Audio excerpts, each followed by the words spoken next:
যারা নতুন আসতে চান বিদেশ, তারা অবশ্যই চিন্তা ভাবনা করে তারপরে আসবেন।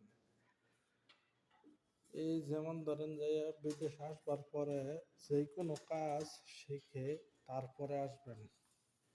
আপনার যে কোনো কাজের উপরে দক্ষতা থাকলে আপনার জন্য ভালো হয়।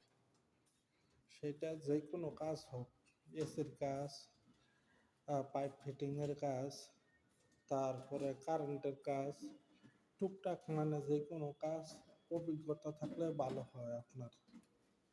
মালিকানা কাজ করলে, যারা মালিকানা কাজ করেন তারা অনেক হিসাব করে কাজ করবেন। আর যারা কোম্পানিতে আছেন ভাই, তারপর তো মনে করলেন কিছু কিছু কোম্পানিতে অনেক ভালো, কিছু কিছু কোম্পানিতে অনেক বাজে বিহেভ। ঠিক মতো আকামা দেয় না, ঠিক মতো বেতন দেয় না, প্রতি মাসের মাস বেতন দেয় না, দেশে টাকা পাঠানো যায় না, এইগুলা নিয়ে অনেক ঝামেলা। বুঝতে পারছেন?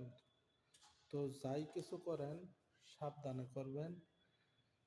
টাকা পয়সা যেইখানেই জমা দেন, যেই দালালের মাধ্যমে জমা দেন, ঠিক আছে, যে কোনো এজেন্সির মাধ্যমে জমা দিলে অবশ্যই তাদেরকে ভালো মতো জিজ্ঞাসা করবেন যে কি কাজের উদ্দেশ্যে পাঠাইতেছেন ভাই, কত টাকা বেতন ধরবে, কত ঘন্টা ডিউটি, খানা দানা কার, থাকা কার, কোম্পানির খানা দানা না নিজের, আকামা কার, রুম কার, এগুলো সব কিছু জিজ্ঞাসা করবেন।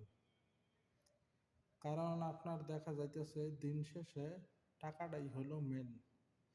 সারাদিন পরিশ্রম করবেন, যদি ঠিকমতো মাস আর মাস বেতন না পান, তাহলে এর চাইতে খারাপ আর কিছু লাগে না। প্রতি মাসের মাস বেতন পাইলে মনটা ভালো থাকে, শরীরটাও ভালো লাগে। বাড়িতে যখন মাস শেষে 2 টাকা পাঠাইতে পারেন, তখন সবার জন্যই ভালো লাগে। এই কথাগুলো সবসময় মাথায় রাখবেন নতুন যারা আসেন বিদেশ। বিদেশ আসলেই 30,000, 50,000, 1 লাখ টাকা ইনকাম করবেন, এটা ভুল ধারণা। এটা খুব কঠিন এখনকার যুগে।